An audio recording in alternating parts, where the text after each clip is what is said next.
घोषयात्रा पर्व भाग 151. वैशंपायन पुढे सांगतात की सगळे कारागीर, त्यांचे लोक आणि प्रधानमंत्री विदूर धृतराष्ट्राच्या मुलाला सांगतात की यज्ञाची सर्व तयारी झालेली आहे.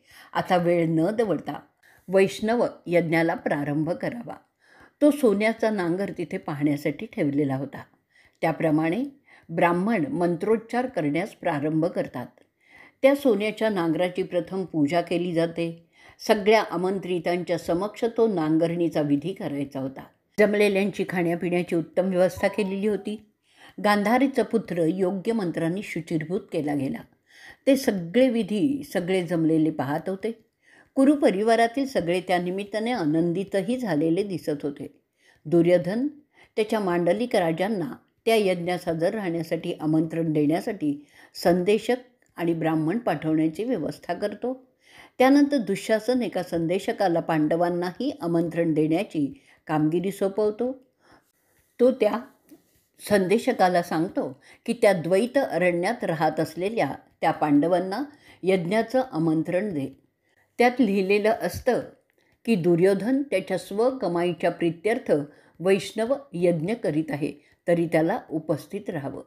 त्या संदेशकाचा निरोप वाचल्यानंतर युधिष्ठिर म्हणतो, अरे वा, पूर्वजांची कीर्ती वाढवणारा झाला आहे हा आमचा चुलत भाऊ. त्याचं भाग्य असंच उजळत राहो. त्याच्या यज्ञाला आमच्या शुभेच्छा आहेत.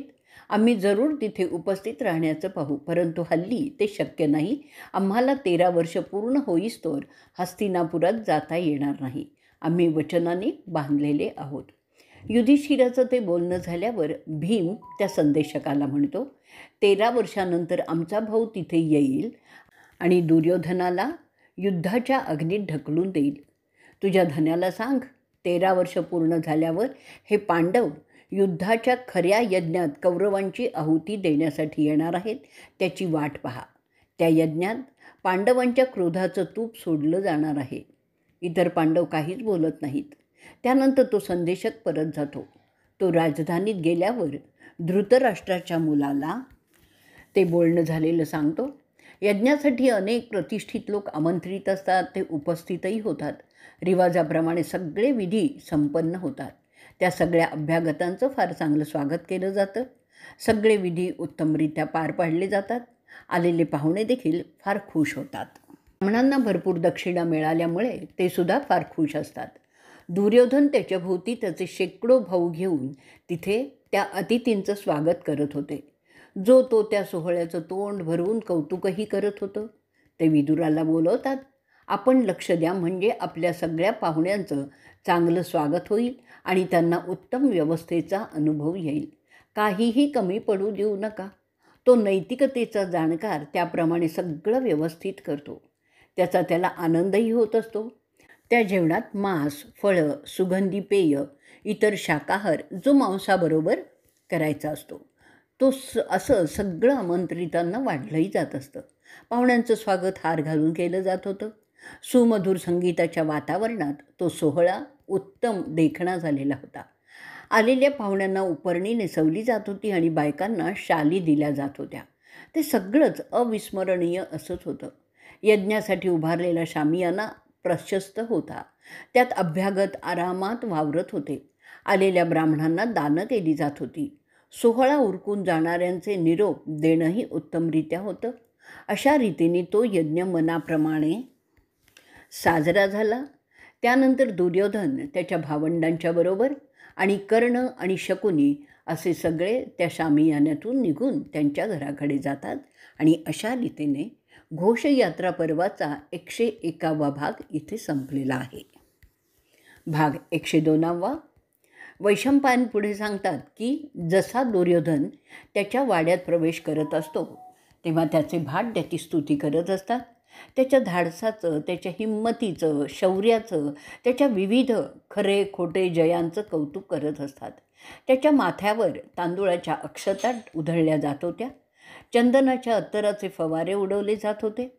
त्याचे नागरिक त्याला शुभेच्छाही देत असतात. ते राजाचं कौतुक करतात की त्याच्या यज्ञात कशाचंही अरिष्ट उत्पन्न झालेलं नाही आहे. त्यामुळे तो फार मोठा सुदैवी राजा आहे असे सगळेच त्याची स्तुती करत असतात. काही टीकाकारसुद्धा त्यात असतात. ते मात्र कुत्सितपणे काहीतरी बोलतात. ते म्हणतात, पांडवांच्या राजसूय यज्ञेच्या तुलनेने हा यज्ञ एकदम फिक्का पडतो. ते तसंही म्हणतात की पांडवांच्या यज्ञाच्या तुलनेने हा वैष्णवी यज्ञ एक 16वा हिस्सा वाटतोय. त्यांच्या त्या उद्गाराचं काय परिणाम होणार ते त्याची पर्वा करत नव्हते. त्याचप्रमाणे कौरवांचे चाहते बोलत असतात की त्यांनी इतका तेजस्वी यज्ञ आधी कधी पाहिलाच नाही. त्या स्तुतीमुळे प्रसन्न झालेला दुर्योधन त्यांच्यावर विशेष कृपा दाखवत होता. ते स्तुती करण्याने त्याला सांगतात, त्यांचा यज्ञ ययाती, नहुष, मंदत्त आणि भारताच्या यज्ञाच्या तोडीचाच झाला. ते ऐकून दुर्योधन आणि त्याचे भाऊ फार खुश होतात. ते ब्राह्मण त्यांना सांगतात की अशा यज्ञामुळे त्यांचं स्वर्गात जाणं निश्चित होतं. असं सगळं कौतुक होत असताना त्यात ते त्यांच्या निवासस्थानी पोचतात. तिथे तो त्याच्या मातापित्याचे पाय पकडतो. त्यानंतर ते भीष्म, विदूर, द्रोण आणि कृप यांची पूजा करतो. त्याचप्रमाणे त्याचे भाऊसुद्धा त्यांची पूजा करतात. सगळेच फार आनंदात होते.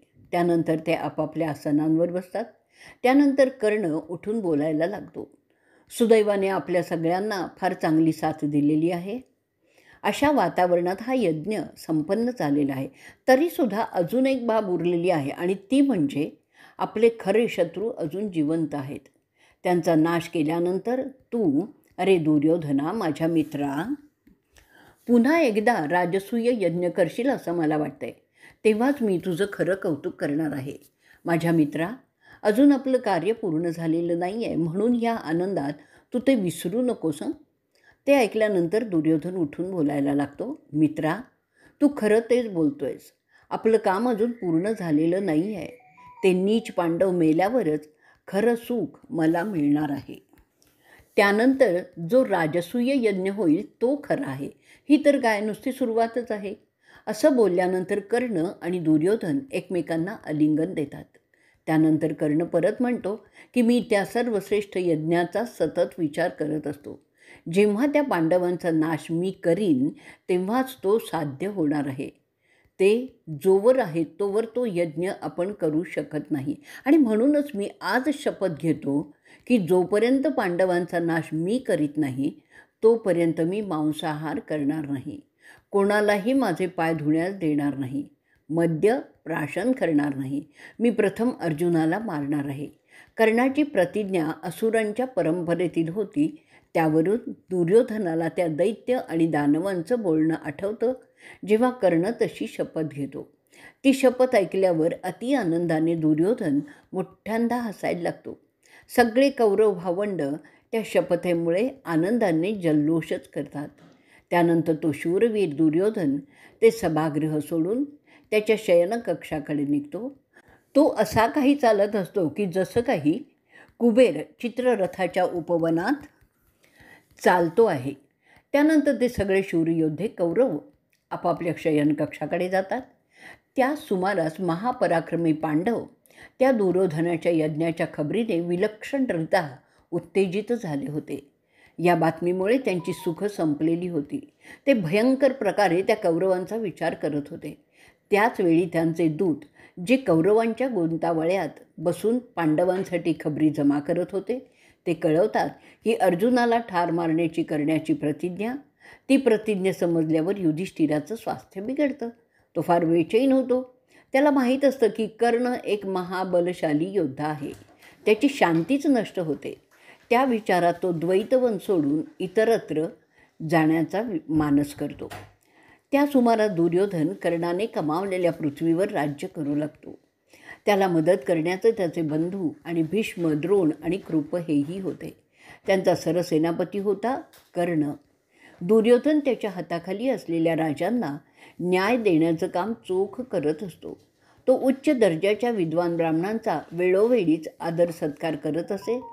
त्यांना मोठी दानही करत असे. दुर्योधन त्याच्या भावांच्या भल्याचा सुद्धा प्रयत्न करत असतो. त्याची अशी कल्पना असते की संपत्ती देणं आणि उपभोगणं म्हणजे श्रीमंती. अशा रीतीने घोषयात्रा पर्वाचा 102वा भाग इथे संपलेला आहे. भाग 103.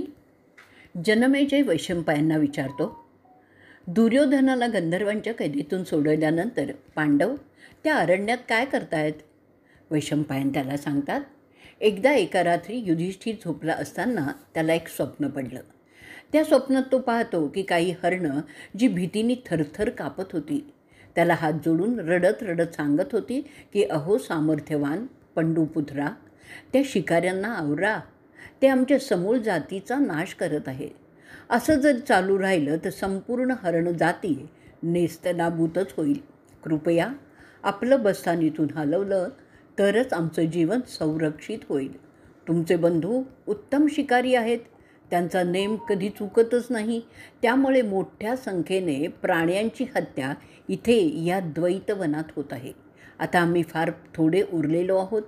त्यांना जर तुम्ही जपलं तरच भविष्यात जास्त हरणं मिळतील, नाहीतर आमची प्रजाती कायमची नष्ट होईल. ते पाहून युधिष्ठिर दुःखी होतो. त्याला त्यांच्याबद्दल अनुकंपा होते आणि मग तो त्यांना सांगतो, तुम्ही जे बोलताय त्यात तथ्य आहे, म्हणून मी तुमच्या विनंतीचा मान राखून हे जंगल सोडून जातो. त्यानंतर तो जागा होतो. तो त्याच्या भावांना हे ते स्वप्न सांगतो. मग त्याचे भाऊ सांगतात, एवढे ब्राह्मण पोसायचे तर त्या प्राण्यांची हत्या करणं आवश्यक आहे. भीम म्हणतो, तुझं ब्राह्मण कसे खादाडासारखे खातात ते तुला माहीत आहे. त्यावर युधिष्ठिर काहीही बोलत नाही. तो त्यांना सांगतो, आपण या वनातील मूळ रहिवाशांच्या स्वाभाविक हक्कांवर गदा आणत आहोत, हे योग्य नाही. पाहुण्यांनी कसं राहावं तसं आपण राहिलं पाहिजे. जनकराजाने केलेल्या नियमानुसार प्राणी मारले पाहिजेत. म्हणजे फक्त वयस्क प्राणी मारायचे, लहान तरुण गाभण असे मारायचे नाहीत. शिकार करताना तुम्ही कसेही कोणतेही मारता ते थांबवलं पाहिजे. खाण्याव्यतिरिक्त प्राणी केवळ गंमत म्हणून मारायचे नसतात, कारण त्यामुळे पाप लागतं, स्वर्गाचे दरवाजे बंद होतात. तसंच आता आपण हे वन सोडून देणंच मला प्रशस्त वाटतं. माझ्या मते आपण परत काम्यक वनात जाऊया. तिथे शिकारी योग्य प्राणी भरपूर प्रमाणात आहेत. तरी तिथे जनक राजाच्या नियमानुसारच शिकार करायची असं ते प्रेमळ स्वभावाचे पांडव ठरवतात. आणि काम्यक वनाच्या एका बाजूला वाळवंट आहे, दुसऱ्या बाजूला तृणबिंदू सरोवर आहे. तिथे आपला उरलेला काळ आपण मजेत घालवू. ते ठरल्यानंतर ते त्यांच्याबरोबर असलेल्या ब्राह्मणासह त्या काम्यक वनात जाण्यासाठी निघतात. त्यांच्याबरोबरच इंद्रसेन आणि इतर लोकसुद्धा असतात. चालत चालत ते प्रवास करत असतात. ते ज्या रस्त्याने जात होते त्याच्या दुतर्फा मक्याची शेती होती. स्वच्छ पाण्याचे झरे अधूनमधून लागतच होते. अखेरीस त्यांना काम्यक आश्रम दिसतो. त्या स्वर्गीय प्रदेशाच्या दर्शनाने त्यांना एक वेगळीच प्रसन्नता प्राप्त होते आणि तिथून ते त्यांच्या सगळ्या लवाजम्यासह त्या अरण्यात प्रवेश करतात. अशा रीतीने 103वा भाग आपला इथे संपलेला आहे. भाग 104वा. वैशंपायन पुढे सांगतात की त्या जंगलात राहत पांडव मोठ्या त्रासातून जीवन जगत असतात. अशी तब्बल 11 वर्ष जातात. सुखाची अभिलाषा असूनही त्याच्याशिवाय केवळ मनाचा त्रागा करत ते तिथे हलाखीच्या परिस्थितीत राहत असतात. बहुधा ते कंदमुळं आणि फळं खात असतात, कारण शिकारीला आता काही बंधनं आली होती. बरेच ब्राह्मण मांस खाण्यास मिळण्याचं बंद झाल्यामुळे आणि रानावनात ती कंदमुळं आणि फळं आणण्याचं काम त्यांनाच करावं लागत होतं, म्हणून ती कामं करण्याची सवय हरवलेले ते ऐतखाऊ ब्राह्मण ह्या ना त्या कारणांनी त्यांची साथ सोडून जात होते. युधिष्ठिराला आपल्या द्यूताच्या छंदाचा हा सगळा परिणाम आहे हे जाणवत होतं आणि त्यामुळे तो फार कष्टी होत होता. त्या दुःखामुळे त्याला रात्री निद्रा येत नसे. जेव्हा जेव्हा त्याला ते सभागृहातील प्रसंग आठवत होते तेव्हा तेव्हा त्याला कर्णाची कठोर वाणी आठवत असे. त्यामुळे हृदयात खंजीर खुपसला जात आहे असंच त्याला वाटत असे. युधिष्ठिराची ती केविलवाणी अवस्था पाहून त्याच्यावर प्रेम करणारे बाकीचे पांडव आणि त्यांची पत्नी कृष्णा फार भावूक होत होते. ते विचार करतात की फार थोडा समय आता उरलेला आहे, त्यानंतर त्यांची सुटका होणारच होती. सुटल्यानंतर जे काम करायचे आहे त्याच्या तयारीला ते लागलेही होते. त्यासाठी जी मेहनत ते करत होते त्यामुळे त्यांच्या शरीरात आमूलाग्र बदल झालेले होते. त्या सुमाराला महाशक्तिमान महाऋषी व्यास, सत्यवतीचा मुलगा, त्यांना भेटायला येतात. त्याला येत आहे हे पाहून स्वतः युधिष्ठिर त्यांचं स्वागत करण्यासाठी पुढे गेले. त्या महामुनींचं यथोचित स्वागत ते करतात. त्यांचं मनापासून ते आदरातिथ्यही करतात. त्यामुळे व्यासमुनी संतुष्ट होतात. ते त्यांच्या आसनावर बसल्यानंतर ऋषी आता काय सांगणार आहेत हे ऐकण्यासाठी ते सगळेच उत्सुक होते.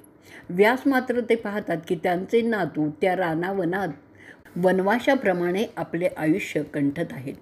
ते पाहून त्यांना फार वाईट वाटतं आणि ते म्हणतात, ही जी अरण्यात तुमच्याकडून अनाहूतपणे का होईना तपस्या होत आहे आणि ती होत असताना तुमच्या मनात कधीही त्रागा आला नाही.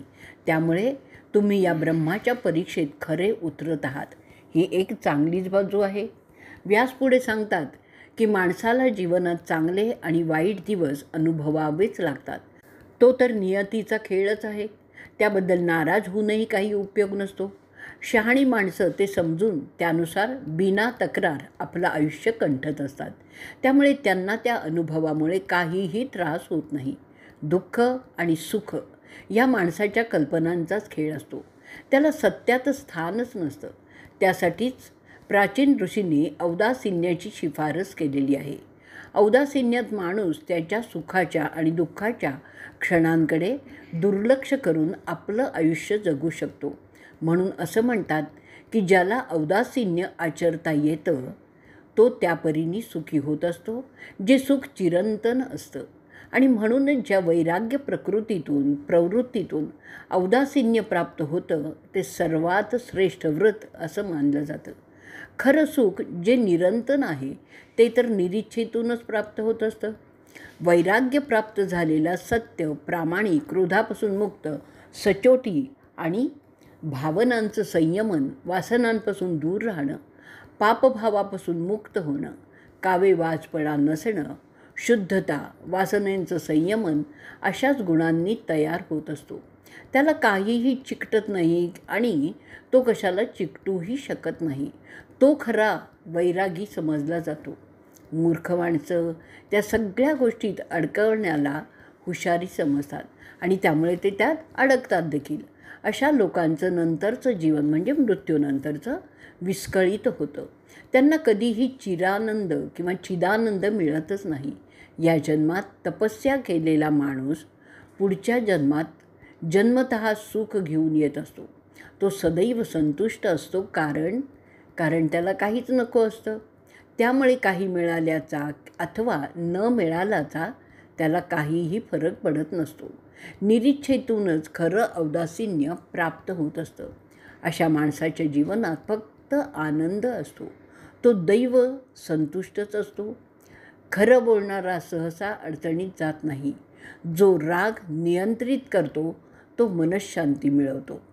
जो द्वेष, मत्सरापासून मुक्त असतो त्याला समाधान मिळतं. जो स्वतःची तुलना दुसऱ्याशी करत नाही त्याला त्याचं जीवन सुखमय होतं. जो सत्पात्र कौतुक करतो त्याचं कौतुक होत राहतं ह्या आणि पुढच्या जन्मीसुद्धा. ज्यांनी आपल्या वासना काबूत ठेवलेल्या आहेत तो कधीच कुठल्याही अडचणीत येत नाही. योगक्षेम सांभाळून जो आपलं जीवन संयमाने जगतो तो भाग्यवान होतो, कारण सगळ्या देवता त्याच्यावरच खुश असतात.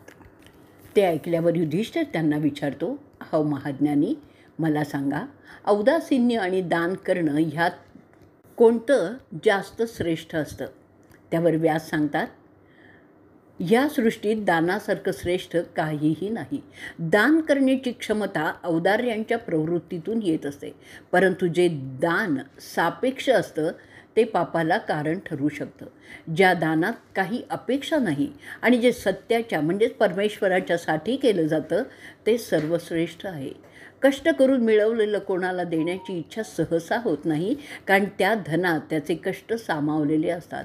असं असूनही जेव्हा ते धन तो स्वखुशीने निरपेक्ष बुद्धीने दान करतो ते खरं सच्च दान ठरतं. ते दान केल्यानंतर ते विसरून जातो तोच खरा दानी.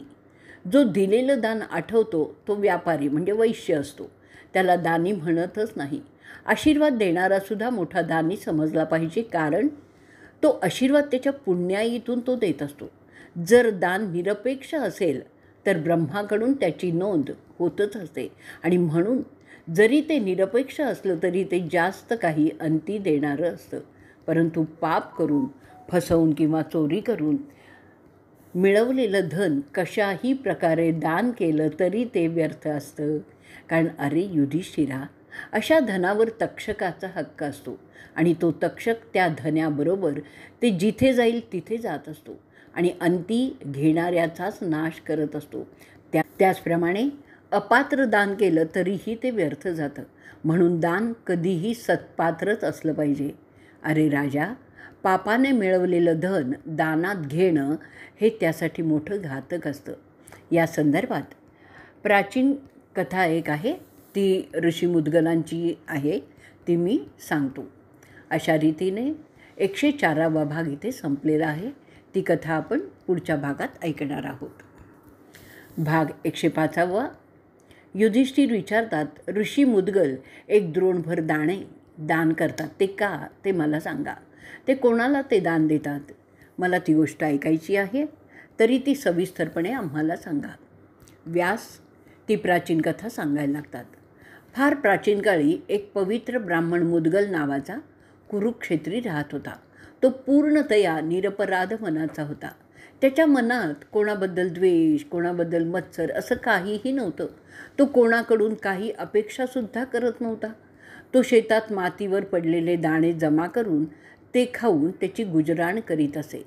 त्या प्रकारच्या व्रताला शील आणि उच्च पद्धती असं म्हणत असत.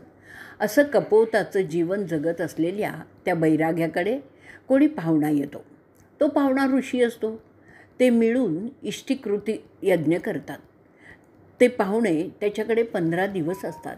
त्यानंतर आणखीन 15 दिवस ते राहण्याचा मानस ठेवतात. पाहुणा ऋषी, त्याची पत्नी आणि त्याचा मुलगा असे सगळे त्या कपोल पद्धतीने म्हणजे शील आणि उच्च सभोवारच्या शेतात पडलेले दाणे वेचण्याचे काम करायला लागतात. एक द्रोणभर दाणे जमले की दर्श आणि पौर्णिमास्य यज्ञ ते करत असत.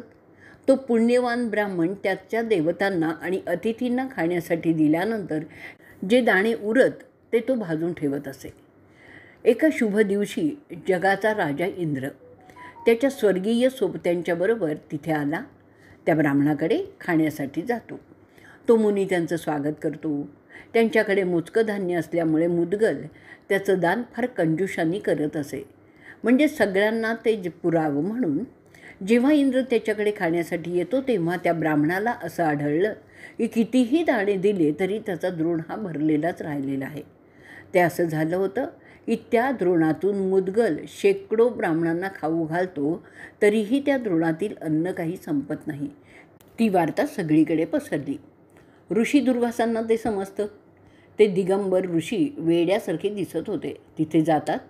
तिथे तो रागीट मुनी त्याला शिव्या देऊ लागतो. तो मुद्गलाला म्हणतो की तो जेवणासाठी आलेला आहे. मुद्गल आता त्याचं स्वागत करतो.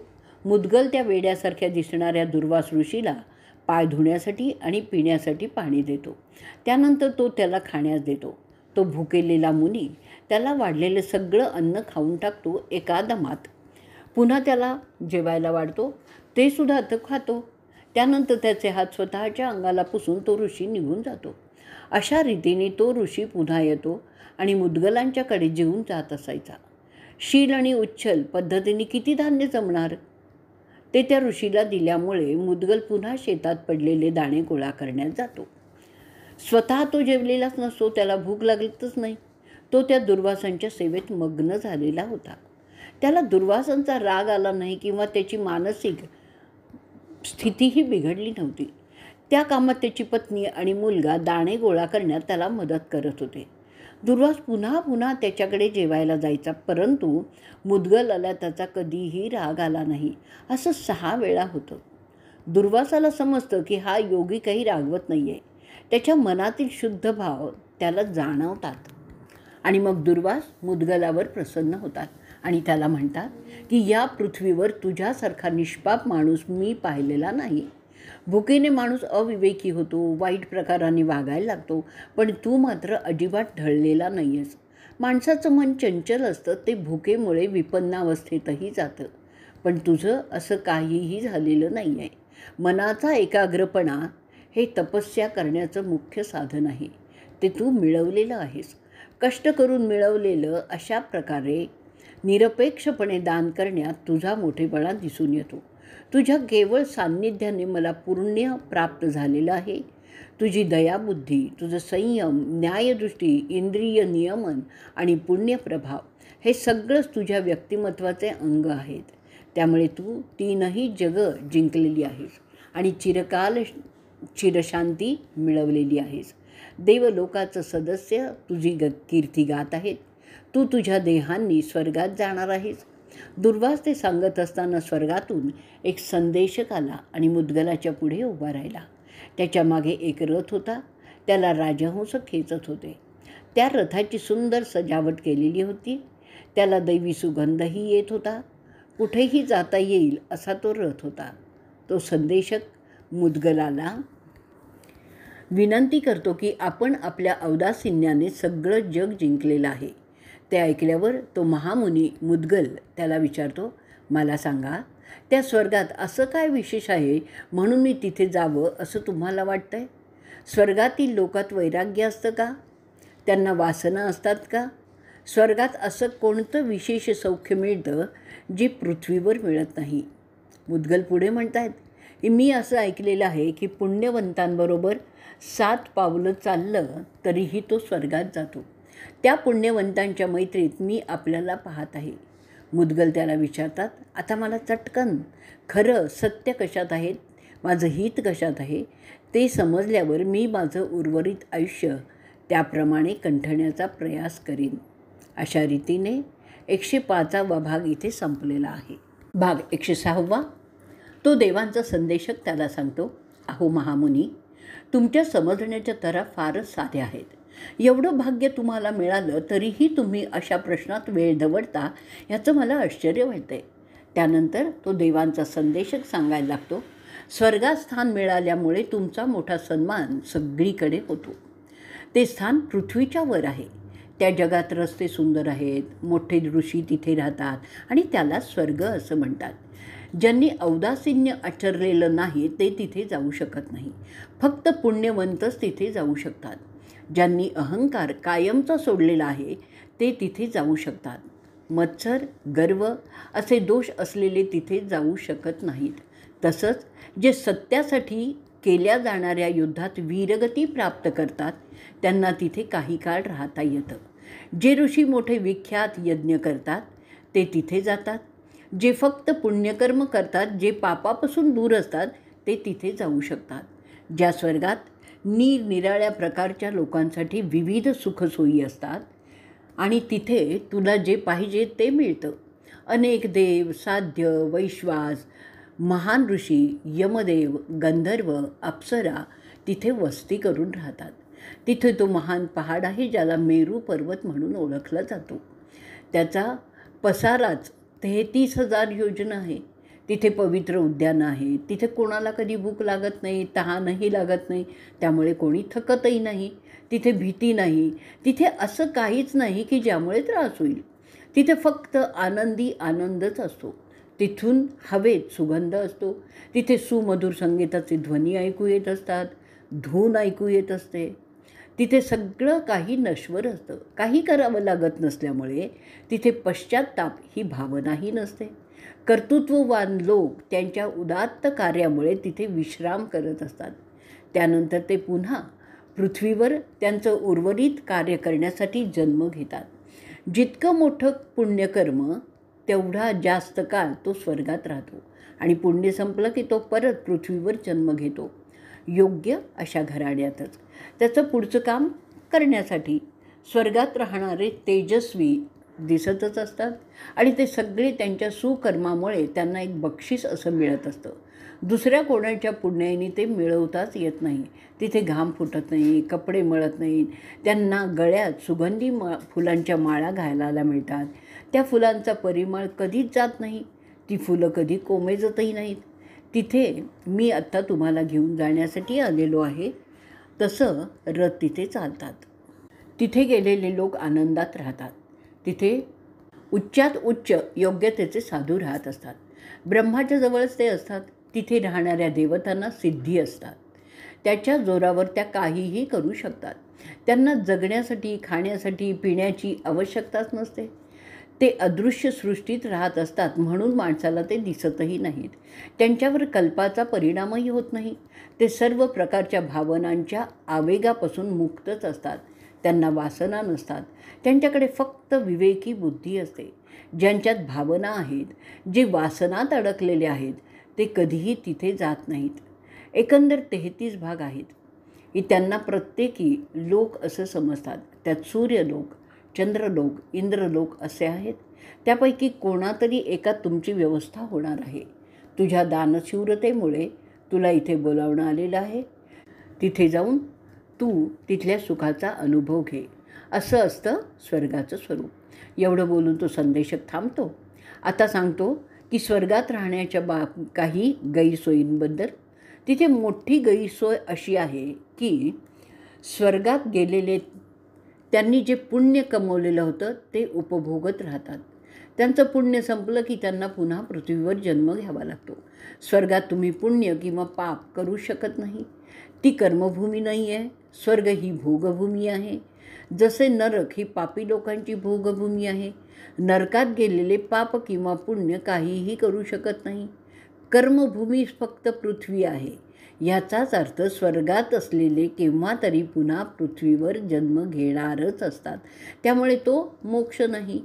नरकात पापी लोक त्यांच्या पापाची शिक्षा भोगली की पुन्हा ते पृथ्वीवर येतात. कोणीही आत्मा कायम स्वर्गात किंवा नरकात राहतच नाही. त्यांचे ते भोग संपले की त्यांना पृथ्वीवर यावंच लागतं.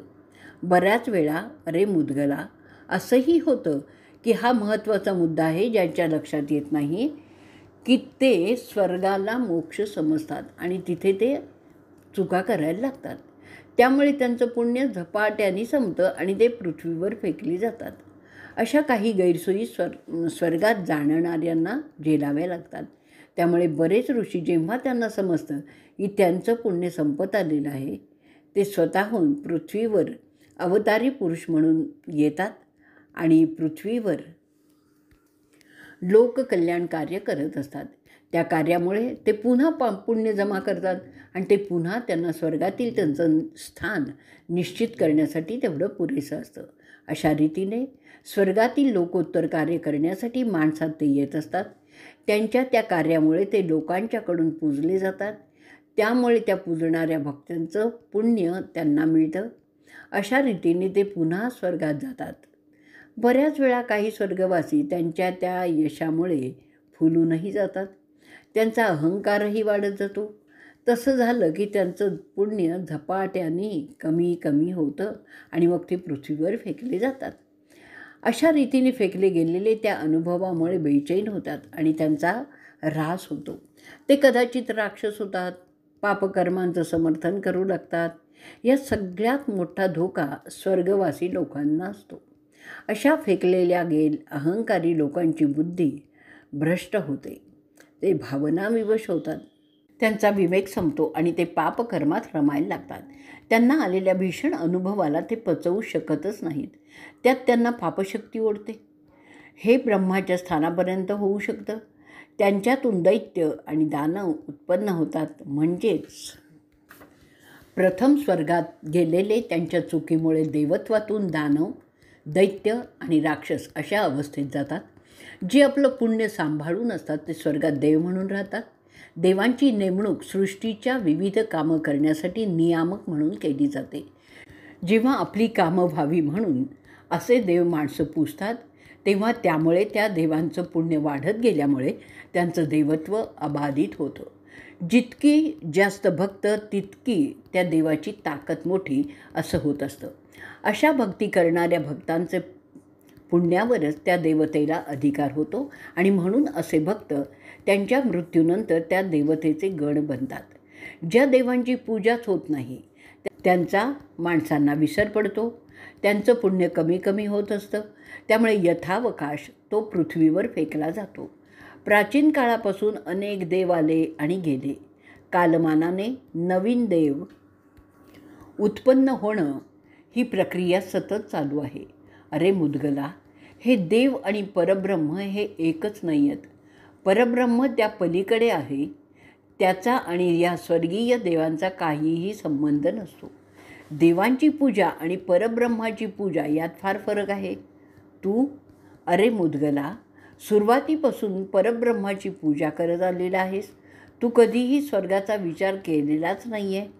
त्यामुळे तुझा दर्जा मोठा आहे. या जगात कर्म आणि फल असे दोनच प्रकार आहेत. जे कर्माचा विचार करतात परंतु त्यापासून उत्पन्न होणाऱ्या फलाचा विचार करत नाहीत ते स्वर्गात जातात. जे कर्म करतात आणि त्याच्या फलाची अपेक्षा करतात ते कधीही स्वर्गात जाऊ शकत नाहीत. अशा सगळ्या गोष्टी आहेत या स्वर्गाबद्दलच्या. एवढं सांगितल्यानंतर तो देवांचा संदेशक मुद्गलाला म्हणतो, चला आता आपण चटकन या रथात बसा आणि स्वर्गात निघूयात आपण. व्यास पुढे सांगतायत, ते विवेचन ऐकल्यानंतर मुद्गल स्वतः विचार करू लागतो. पूर्ण विवेकानंतर तो महान ऋषी त्या स्वर्गीय संदेशकाला म्हणतो, अहो देवांचे संदेशक, मी आपल्याला नमन करतो. आपण आपलं विमान घेऊन परत जावं, कारण मला स्वर्गात जाण्याची इच्छा नाही. त्याचं असं आहे, पृथ्वीवर जमवलेलं पुण्य तिथे खर्च करावं लागतं. त्यानंतर पुन्हा पृथ्वीवर ते संपल्यावर यावं लागतं. मग त्यात काय अर्थ आहे? त्यापेक्षा पृथ्वीवरच राहावं आणि जे सुख दुःख पदरी येईल ते भोगावं, म्हणजे माझ्या मते इथे स्वर्ग निर्माण करावा ते जास्त चांगलं आहे असं मला वाटतं आहे. स्वर्गात जाऊन सुख भोगणारा जेव्हा परत ते पुण्य संपल्यावर येतो तेव्हा त्याचे काय हाल होतात ते तुम्ही मला सांगितलेत. ते मला विशेष विचार करायला लावत आहेत. आता मला सांगा, काही लोक असे आहेत का की जिथे दोषच नाही आहेत? दैवी संदेशक सांगतो, तुझ्या प्रश्नाचं उत्तर मी देतो, कारण मला ते माहीत आहे. तुला मी आधीच ब्रह्माचं सांगितलं आहे, जे स्वर्गाच्या पलीकडे आध्यात्मिक दर्जाच्या योग्यतेने पाहता खूप उंच आहे आणि त्याला विष्णू लोक असं म्हणतात. तिथे परब्रह्म आहे. तिथे अशा कोणत्याही गैरसोयी नाही आहेत. त्या स्थानाला मोक्ष असं म्हणतात. त्या अवस्थेला पोचलेला पृथ्वीवर कधीच फेकला जात नाही, पण तो ब्रह्माच्या कार्यासाठी पृथ्वीवर अवतार घेत असतो. तिथे जाणारा माणूस तो असतो ज्याला इच्छा उरलेली नाही आहे, ज्याला वस्तुमात्रांशी काही स्वारस्यच उरलेलं नसतं. त्याला अहंकार आणि त्यातून उत्पन्न होणारे दोष अजिबात नसतात.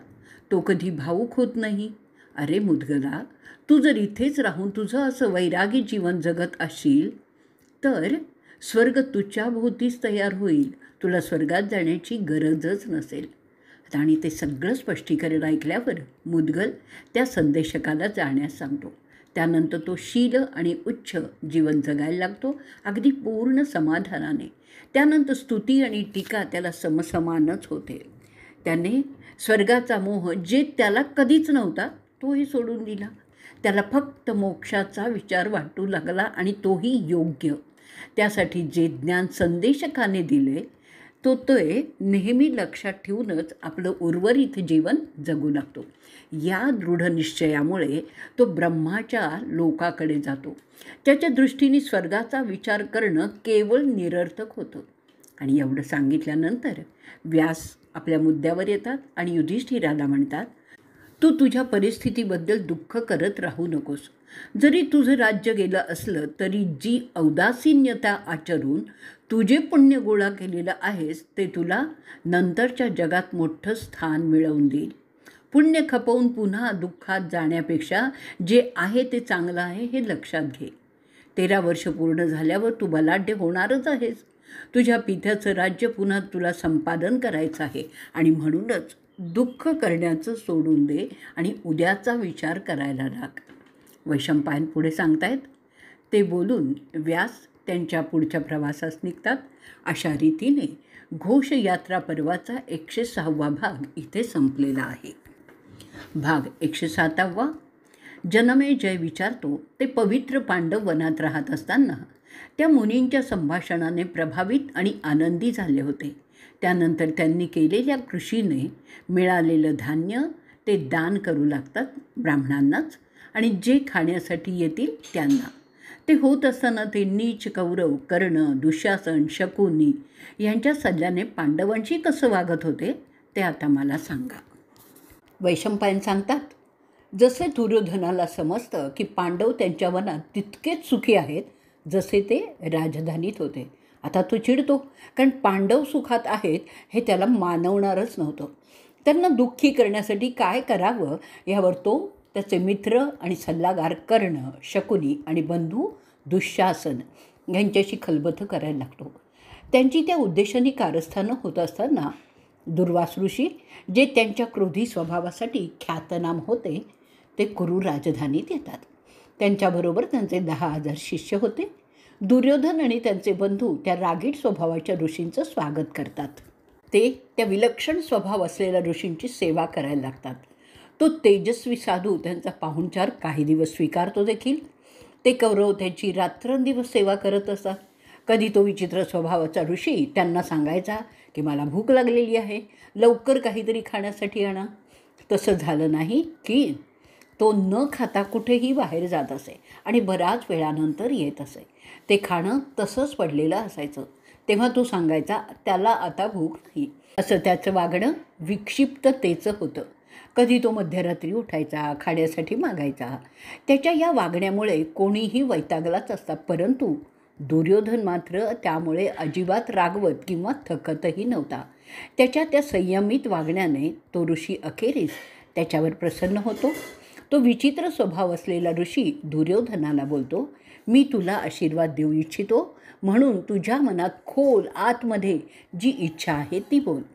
जी इच्छा अनैतिक आणि धर्मबाह्य नाही अशी कोणतीही तू माझ्या पुढे बोल, ती मी पुरी करीन. वैशंपायन पुढे सांगतात, दुर्वास ऋषींचं ते ऐकल्यानंतर दुर्योधनाला नवीनच उत्साह होतो. कर्ण आणि दुःशासन यांच्यात आधी ठरलेलंच होतं की जर ऋषी असं बोलला तर त्याच्याकडे काय मागायचं ते. तो पापमय बुद्धी असलेला राजा त्या ऋषीला म्हणतो, अहो महामुनी, माझी इच्छा आहे की हल्ली आमचे चुलत भाऊ जंगलात राहत आहेत. त्यांच्याकडे तुमच्या सगळ्या शिष्यांसह जाऊन त्यांचा पाहुणचार आपण घ्यावा. आपण अशा वेळी जाल जेव्हा त्यांनी आणि त्यांच्या नाजूक पत्नीने त्यांच्या सगळ्या ब्राह्मणांना खाऊ घातलं असेल आणि ते आराम करत असतील. दुर्वास त्याला म्हणतात, तसंच होईल जर त्यामुळे तुझं समाधान होत असेल. त्यानंतर तो विचित्र स्वभावाचा ऋषी जसा होता तसाच तडक पांडवांच्याकडे निघतो. दुर्योधन समजतो की त्याचा पांडवांना जास्तीत जास्त त्रास देण्याचा उद्देश आता सफल होईल, साध्य होईल. कर्णाचा हात हातात घेऊन त्याचं समाधान तो व्यक्त करतो. दोघेही फार खुश झालेले असतात. आपले शत्रू त्या भयंकर संकटात सापडणार आहेत त्याच्या नुसत्या कल्पनेनेच ते फार आनंदित झाले होते. आपले शत्रू दुर्वासाचं समाधान काही करू शकणार नाहीत आणि त्यांच्या क्रोधाचे बळी मात्र ते ठरतील, त्या विचाराने ते सगळेच कौरव मजेत असतात. वैशंपायन पुढे सांगतात, दुर्योधन आणि त्याचे साथीदार त्यांच्या पुढच्या पांडवांना त्रास देण्याच्या कारवायांची योजना आखू लागतात. त्यानंतर त्या खुशीतच ते आपापल्या घरी जातात. इथेच आपला 107वा भाग संपूर्ण झालेला आहे. त्याबरोबरच घोषयात्रा पर्वही संपलेलं आहे.